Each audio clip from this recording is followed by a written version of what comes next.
You're listening to Rise Above, a Rogers Behavioral Health podcast, where we sit down with Rogers experts who are changing the way the world views mental health and addiction.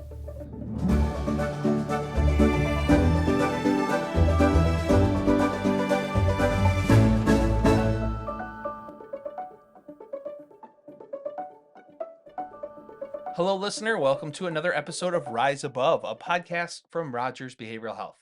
I'm your host, Andy Meadow, and today I'm joined by Emily, a former Rogers patient that I actually first met while she was volunteering at the Ronald McDonald Family Room in the Laddish Center on the Oconomowoc campus of Rogers Behavioral Health. She's extremely open about living with bipolar disorder, discussing what it is, how it affects her, early signs that she may have missed growing up, and we'll discuss her manic episode that eventually led her to Rogers Behavioral Health. I'm sure we're going to talk about a lot more than that because Emily is happy to share. She's a great advocate, but that's what I know we're going to talk about. So let's get right into it. Emily, thank you so much for joining me. Thanks for having me, Andy.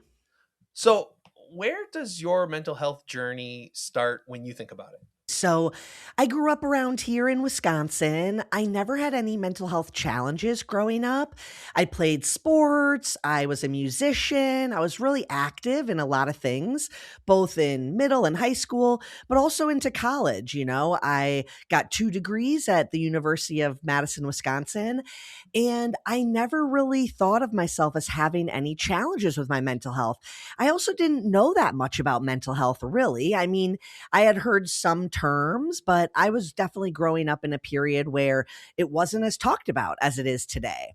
Fast forward to my late 20s, I had been in my professional career for many years. I had just moved in with my partner. We got a new puppy, and I was working on a big project for work. And about 5 or 6 days after we brought our puppy home, I was in full-blown mania. I had not been sleeping. I had all of these ideas that were firing about this work project and some new ideas that had sparked since getting our puppy. And by the 6th day of this kind of ramping up into what I now know as mania, my partner called my parents and he was unsure what to do. He was worried about me. I wasn't making sense at this point. I was pacing around our apartment just saying, I need to sleep, but I wouldn't, lay down, or I kept saying I need to shower, but I wouldn't just get in the shower and take a shower. And so he was very worried about me. He had never seen me act like that before. And when my parents came down to get me, I was so out of touch with reality at that point that I didn't even know they were in my apartment. So I was still pacing around my apartment naked, saying that I needed to shower and lay down. And I share that part of the story now because I like people to understand that when you are in that full-blown mania, and I would argue to say I was even in psychosis at the end, you are not fully aware of what's going on around you, or reality is not really apparent to you. And so I had this very scary moment. My parents got me to an emergency room, and that was what started the rest of my very long journey, discovering my diagnosis and learning more about mental health. But Rogers was really the foundation for everything that I now use today to live a healthy and balanced life. So I know we'll get into more details of the story, but that's kind of the footnotes of how my journey went. Sure. So you said you had a scary moment. Your parents took you to the hospital, but you're pacing around the house internally. Did you feel fine? I mean, Yeah, did you seem like you were making sense?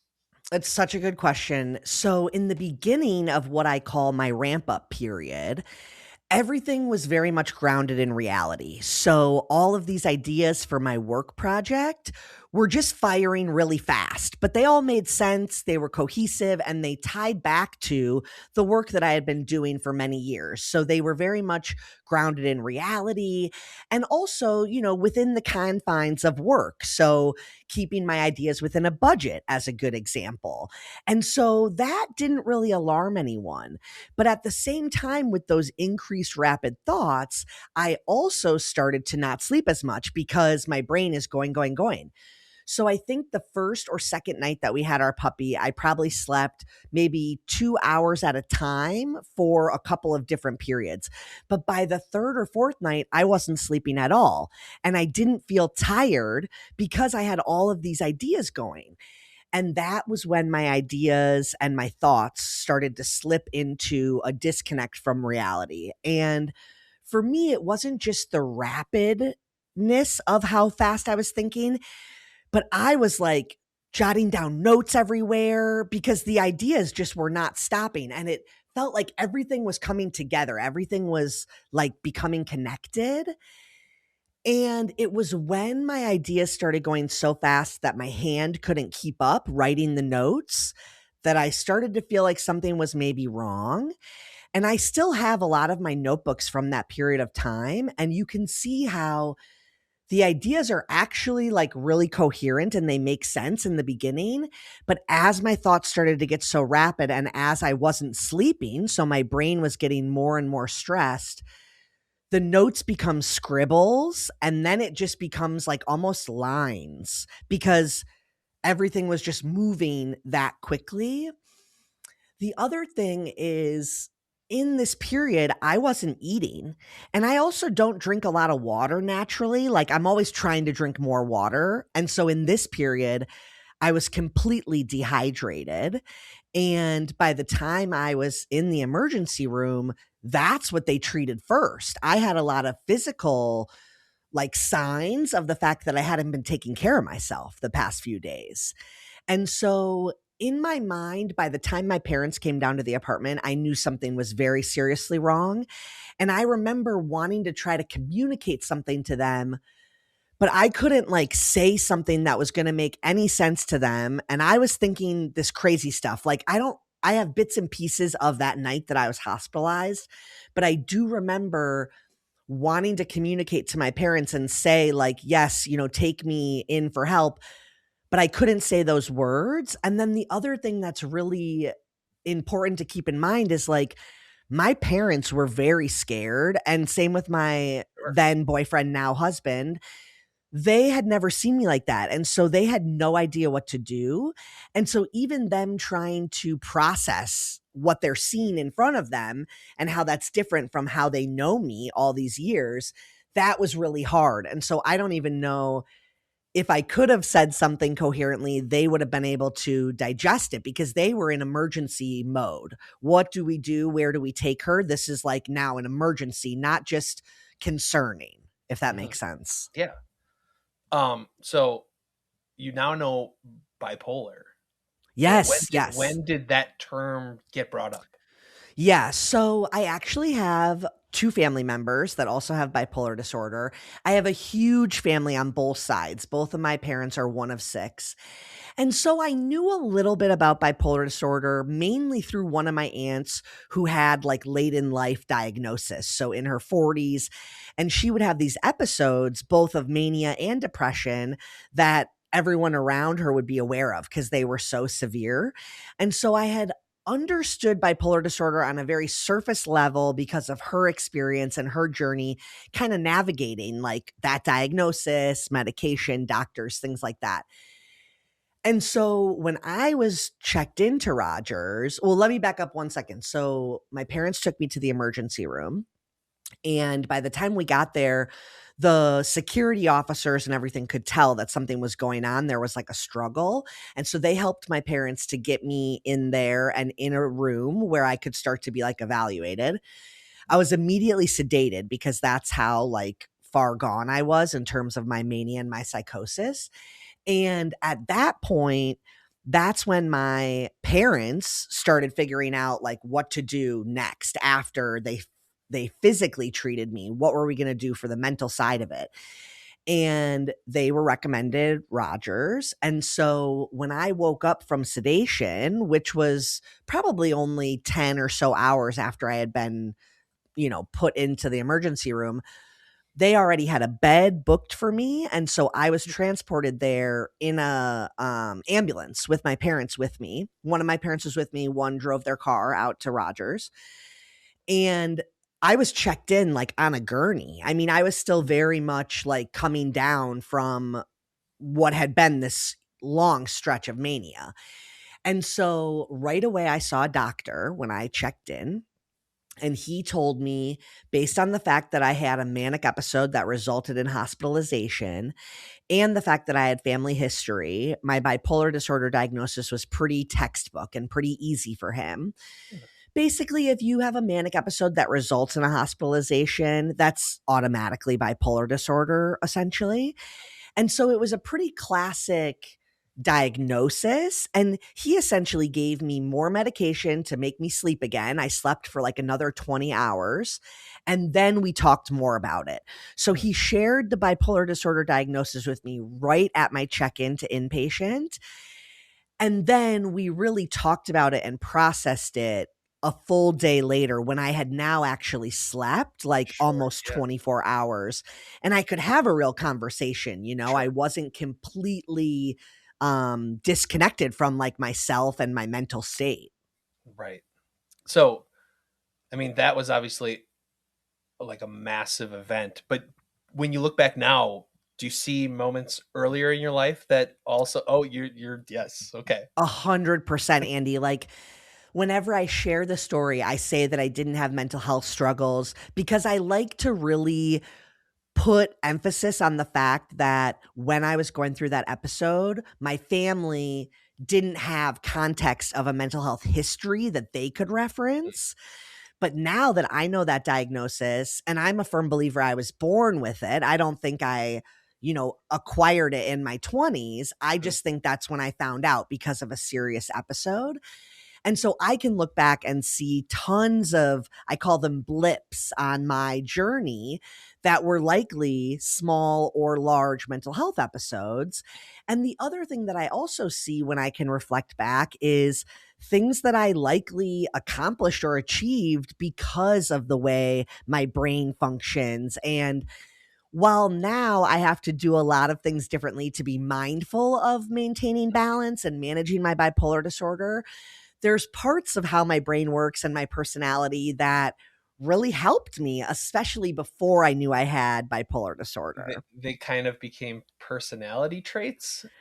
Yeah, essentially. And I think the other thing to remember for anyone with mental health conditions is they still have their baseline of who they are as a person, Sure. right? And so a lot of my personality before I had my diagnosis was boisterous, over the top, very energetic. And so sometimes even now, I'll be at a family gathering maybe, and my mom might notice that I'm having a great time with my cousins and really, going over the top, and she might wonder or even bring to me like, are you okay, are you feeling up? And Hmm. so it's still a long journey separating personality from diagnosis, and I had a hard time in the beginning with my identity a little bit and trusting myself, but I never had a hard time believing the diagnosis. And I know that's true for a lot of people. Mhm. Sometimes, especially with bipolar disorder, it's really hard to accept or process that you might have this. And for me, I didn't have that experience, but I definitely had the experience of trying to regain trust in myself and my own brain. Are things feeling sped up or am I feeling overly, amped or stressed? And so after a lot of treatment and learning at Rogers, I now have a ton of knowledge and tools that I use to manage it. But I think in hindsight and going forward, it's important to remember that while you have a diagnosis, maybe, or you're questioning if you do, that doesn't mean everything about you is now attached to that. It's Mhm. just an element of who you are, in my opinion. So you're at Rogers. Yes. How? Okay, so you talk to the doctor. What happens next? Yeah. So I'll admit, I did not feel like my situation was that serious. I didn't really think that I needed to be in a mental health hospital. I remember like waking up on that second day I'd been there, but first day I'm like engaging in treatment and figuring out how things work. And I didn't know anything about mental health hospitals before I was checked in. I had maybe just seen or heard things through TV and movies, but I didn't have any expectations. I had never even planned for myself to be in a place like that. Mhm. And so in the beginning, I was just kind of like trying to figure out how things worked and the rules, but I was like convinced I was going to go home, that day or the next day. I just figured, okay, we know I have this. They're going to give me some medicine and I'm just going to get back to it. Hmm. And I remember in the beginning, some of the things are very much like strict rules and the way things operate. And that's for the health and safety of everyone on the unit. And when I What started to what types see, of what types of y- rules? What are we talking yeah, about? yeah, yeah. A great example would be you don't have your phone when you're on the unit. Huh. It's locked in like a box outside of your room at Rogers. At other Mhm. places, it might be Sure. different. And that totally made sense to me because it's like, oh yeah, my phone is like causing a lot of energy for me. Like it's bad. I needed to disconnect from that to come down. Mhm. But another thing that you keep in that little lockbox is your deodorant. And like because for some people they want to eat it because there's like Okay. materials inside of it. And so I remember thinking to myself, like, conceptually, I understand the rule. For some people, it makes sense. But for me, like, that's no big deal. But so what? It doesn't matter why you're there or what your Mhm. diagnosis is. Your deodorant goes in the lockbox like everyone else. And it was that moment that I realized, like, oh, wow. Like, not only this is serious, Mhm. but I'm in here with a lot of people who are struggling with a wide range of things, and they need these things to keep them safe. And I probably have some things that I need to keep me safe too. And that was when I kind of started to realize, like, okay, maybe not all of these things are in place because of my experience, but there is something on this unit that is something I need. And separation Mhm. from my phone was a prime example. Like, I needed to stop all of that continuous just like engagement I was getting from being on my cell phone as I was ramping up and as I was manic. I needed to eliminate that stimulus to my brain. And so, yeah, I just remember feeling like, and I was still a little ramped up. So, like, I had this energy and enthusiasm to kind of go through the steps of the program. But once Friday came around, I'm pretty sure I checked in on a Wednesday. Once Friday came around, I started to hear, like, if you don't discharge on Friday, you're not discharging till Mm. Monday. And I started to freak out. Like, I gotta go. Like, I can't stay here over the weekend. And I thought I needed to get back to work on Monday. That was like Mhm. what I was, my work needs me, you know? And I'll never forget, I was in a family meeting with my doctor and my parents. And I said, like, I'm ready to go home today. I know that I have bipolar disorder. I'm going to take the pills, whatever. And my doctor said to me, where do you think you're going to go if you leave today? And I said, to my apartment. And he said, okay. And what do you think you're going to do on Monday? And I said, I'm going to go to work. And he said, well, then I'm going to see you back here in a couple of weeks. And I was like, huh? I just, at first, it didn't land with me at all. And then he said, you can only do inpatient treatment for the first time one time. You have a job where you can take medical leave. Let's just do this. Like, you're already on leave. What is the rush? Mhm. And I remember that moment thinking, like, dang, that really is probably true. Like, if I do go back to work, I am going to be screwed in a couple weeks because this is a serious thing that I'm now learning about and going to have to live with. And I think it was then that I started to realize it was a privilege to be able to be at Rogers Hmm. and not only have insurance that would cover it, but have, access to these resources. I didn't have a therapist. I didn't have a psychiatrist.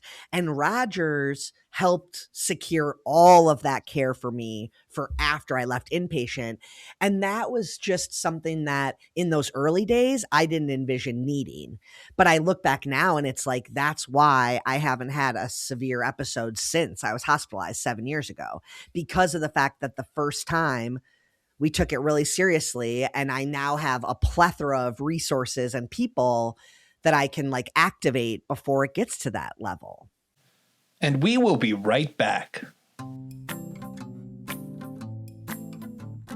Real quick, I wanted to take a moment to talk to you about WISE, the Initiative for Stigma Elimination. It unites people across the nation to support those touched by mental illness and addiction. The compassionate approach champions personal stories and powerful connections, fostering healing by reducing stigma through evidence-based practices. Rogers Behavioral Health supports the work of WISE through their Community Learning and Engagement Department. WISE collaborates with a diverse network of organizations and individuals united in the fight against stigma. You can learn more about WISE, explore their 4 key programs, and connect with them by visiting the website www.eliminatestigma.org. And now back to the interview. So you stayed through that weekend. I did, yes. How long did you stay after that? So I was inpatient for 6 days. Okay. I think for adults, that's pretty normal for inpatient mental health. It's like 6 to 7 days typically. And then I was very fortunate. I did 7 weeks of full outpatient. Okay. And I remember when I was working with the social worker at Rogers to figure out like the next steps, and they said, you know, you're on full medical leave and your insurance will cover full-time outpatient. Do you want to start with that? And it felt so obvious to me. Like by that point, I now knew I had a lot of advantages in my current situation to getting on top of this, many of which were like medical leave from a job that was going to take me back, not having kids or other like responsibilities. I really had the ability to just focus on me. So I said, yes, full time, I'll do it. And then I was so fortunate, my insurance let me keep going full time. And so I was outpatient full time for 7 weeks. It was in the holiday season. So when I ended outpatient, I think I had a week or 2 before I returned back to work. But I started the new year, like back to work, regular schedule. And then I was just maintenance with my treatment team. So seeing a therapist and a psychiatrist. But my entire journey from diagnosis to returning back to work was just under 3 months. It was about 2.5 months. So now this is where I show my inexperience with bipolar disorder. So when someone goes into treatment for OCD, they're clearly affected by something all the time, intrusive thoughts or whatever, and they're learning how to, you know, not get rid of them, but they're learning how to handle them. With bipolar, were you staying there because you felt like you were going to have another manic episode, or maybe you were scared that you might have another manic episode? Like, what were you learning there? Yeah, those are really good questions. So the biggest thing for me as a first-time diagnosis and like someone who didn't know a lot about mental health, I was learning all of the basic physical and mental signs and signals kind of mental health. So even just understanding, for example, hypomania or mania and what that looks like, I could then look back on my past and see moments that I thought I was maybe in hypomania or mania. But I needed then the skills to figure out, like, if I see that again in the future, what am I going to do? Like, what is the steps that I can take to try to control this? And, you know, with bipolar disorder and many other mental health disorders, there is a chemical element to it, right? Like the way your brain works. And so finding the right medication is a huge journey for people and a really good reason to be in continuous treatment. Because for me, I was lucky. I took to the first combination that I was put on. But even in those first like 4 to 6 weeks, my body was getting used to taking these meds. So one of them like brought my energy and all of that way down. And so as my body was getting used to that dosage and titrating it up in my system, I probably couldn't have worked if I'm being completely honest, but I could sit in treatment. And some days maybe I was listening more than I was participating, but it was a place that I had where I was safe. I wasn't like on my phone because I was in treatment. And honestly, for me, because I had kind of lost this trust in myself and in my brain, I needed that continuous treatment so that I could go out into the world, do things, and then come back to treatment and process it. So, Mm, one example would be like after I had been inpatient and then I was in outpatient, it's kind of like going to work as outpatient, right? It's mm. like during the day, Monday through Friday. And how many hours is it? Is it like almost a full work day, right? Yeah, yeah. It's like I think either 9 to 3, Mm, 8 to 3, something like that. It's a little shy of a full sure. like But 8 hour still, six, day. 6 hours, 7 hours, Yeah. It's at least 6 hours. And the whole point is like you should be starting to do other normal and regular things and try to get like a routine back and stuff mm, like that. And so at the time, my boyfriend and I had Bucks tickets. We were season ticket holders and we sold a lot of tickets as a part of his business, but we went a lot too. We were at mm, Bucks games all the time. And so something that we went to do one of the nights when I was in outpatient treatment was just go to a game. And I had a panic attack at the game, which I had never experienced a panic attack before. And I don't think I would have even thought to process it had I not been in treatment, but because it happened and then the next morning I went to treatment and you start outpatient treatment every day with group in the beginning, so people in the group are sharing maybe what they're going through and then you're getting like guidance and therapy from the other members and from the therapist who's running group. mhm, And so sometimes you can get a lot of knowledge just from listening from other people's experience. But for me, I was able to go in and say, like, I went to this game last night. It's normally a place I'm comfortable. Like, I don't know what's going on. And they were able to help me uncover the fact that I was worried about running into someone and them asking me, like, how's work? And then mhm, I would have to lie because I wasn't at work. yeah. And I hadn't even processed this whole fear of like running into people and all of this stuff that was built into now navigating the fact that I have this disorder or diagnosis. Mhm, And so having that continuous treatment while you start to get back into regular life is so valuable because it can help you with a specific instance, but it also just continues to like open your mind to the possibilities of what this journey could look like in the future through other people's experience and continuous treatment. Like, I remember in outpatient, one of the therapy types that you do is called experiential therapy. mhm, And so the therapist, she comes to different outpatient rotations throughout the week. So you only maybe get experiential therapy 2 or 3 times in a week for a couple hours. But this therapist gets to know you over that time, and she pulled me aside one day. Experiential is like normally group activities and stuff like that. She pulled me aside one day and she said,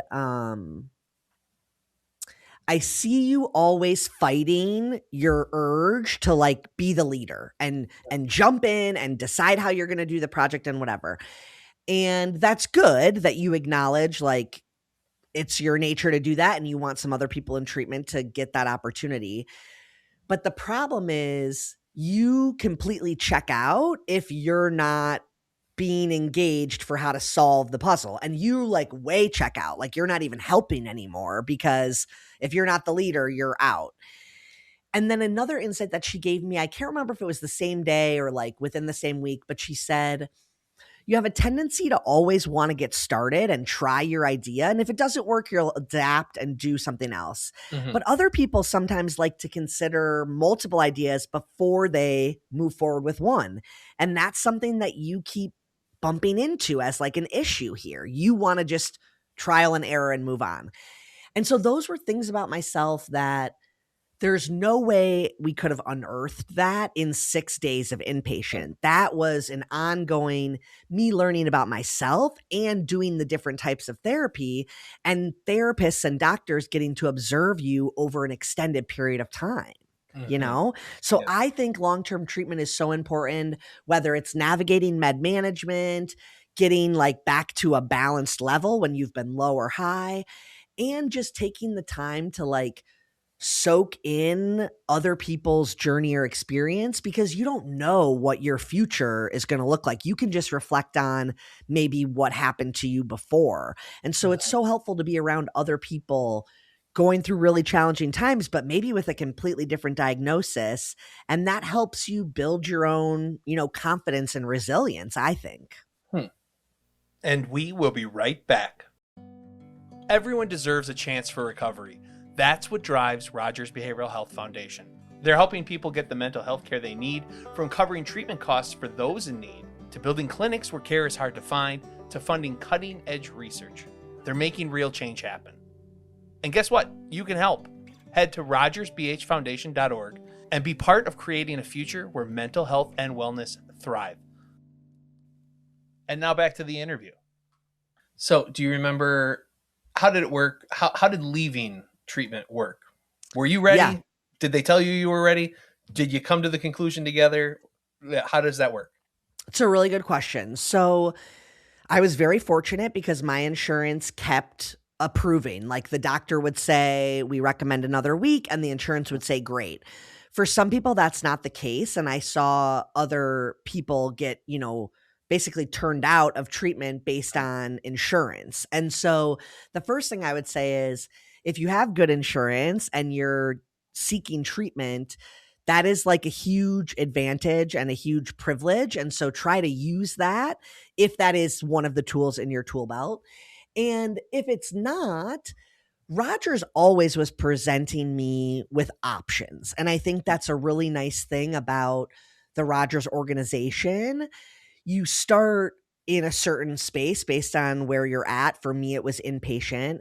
And then they're going to discuss what the next possible steps are. And so for inpatient, especially for first time diagnosis, the main steps were establishing my own care, like outside of your inpatient doctors. That's really important.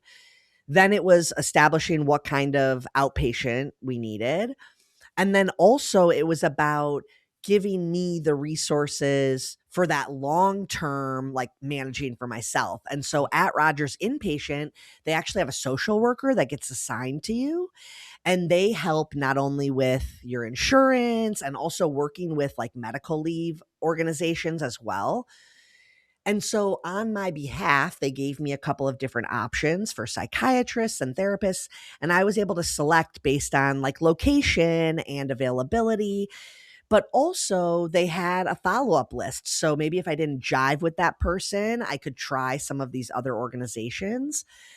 The thing that I thought was most like valuable, and what I tell other people when they're in inpatient, is Rogers has the relationships and the ability to fast track your care with a new provider that sometimes you can't do on your own. So, like, to find a psychiatrist on my own to maybe get a diagnosis or start taking medication could be very challenging. You could be waiting for months.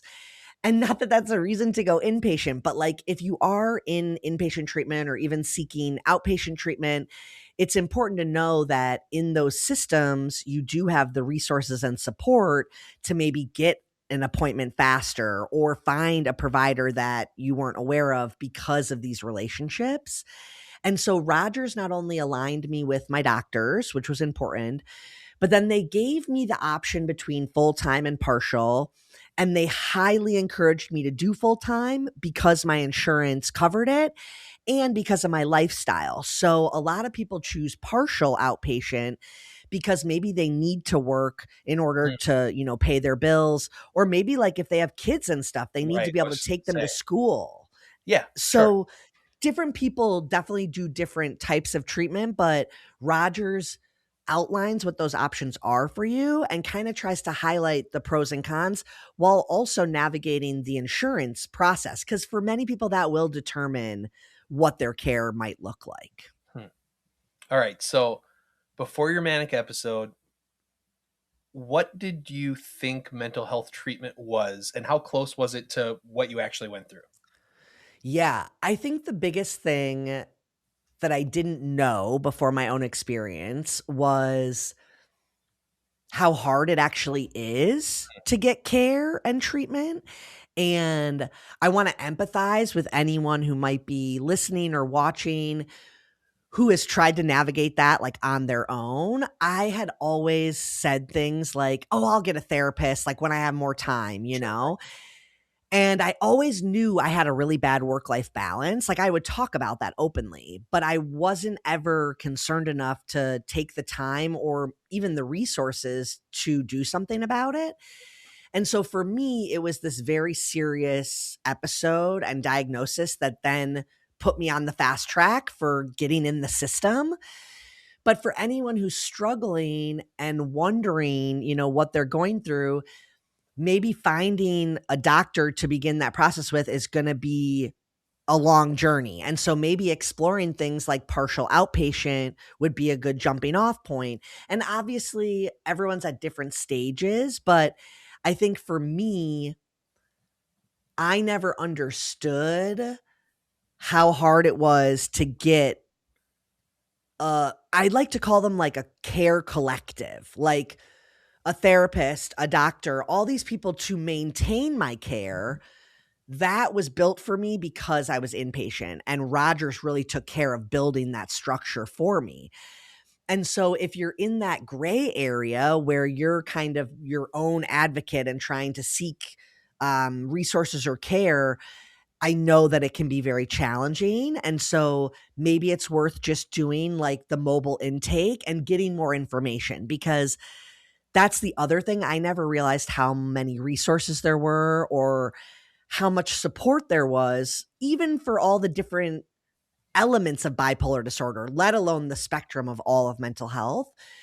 And so I was very impressed with the fact that I was given a foundation, but also told that I'm going to continue learning always. It's not like you go through this and now you're done. It's resources and a foundation that you're going to build that'll hopefully help you in the long run not get back to that very dark place again. The other thing I think about mental health treatment that's so important is sometimes it feels like you have too much going on to take the time to take care of yourself. But the reality is, it will catch up with you to an extent, mental health diagnosis or not. If you're not taking care of yourself, that is going to have a long-term effect. And so if you're even wondering if you have mental health or you feel like you could use a little support in that area, I say start the journey. Start researching, start looking for, people or organizations in your area, because knowledge is power. And I continue to learn stuff throughout my journey that reminds me of something I learned in inpatient or outpatient treatment. The other thing I just want to say that was a big surprise to me is, as much as Rogers has to function like many mental health hospitals with things like security and safety protocols and all of that, I never once felt like I wasn't being treated like a human. And I don't know that that's true for all mental health organizations. I do know that there are people who still have horrific modern day stories from getting care. So I don't want to diminish that or say that it's all fixed, but I know in my experience with Rogers, I never met a single nurse or doctor or aide that didn't treat me like I was a human. And I think that's something that it makes it easy for me to recommend inpatient to people, especially if I know that they're near a Rogers facility, because I know that's a culture thing. And as much as there are rules, and I remember feeling frustrated by them at times, when you're out of that very severe and immediate care moment, you can understand why. And the fact that the staff treats you like a person, I think, is what softens the edges of all of the very important safety protocols, if that makes sense. That makes sense. Oh, Emily, thank you so much for joining me. I think we have more to talk about, so come back again, will you? I would love to. Thank you again. And listener, thank you for joining me for this conversation with Emily. I feel like her honesty about the realities of bipolar disorder, and especially what her manic episode felt like, offered a perspective that hopefully helps break down some stigma and build some understanding, because I certainly learned a lot about bipolar from this discussion. So hopefully if you know someone who you feel like should listen to this, feel free to pass it along to them. And as always, if you or someone you care about is struggling with a mental health or substance use disorder, visit rogersbh.org for a free mental health screening. Until next time, thanks for listening.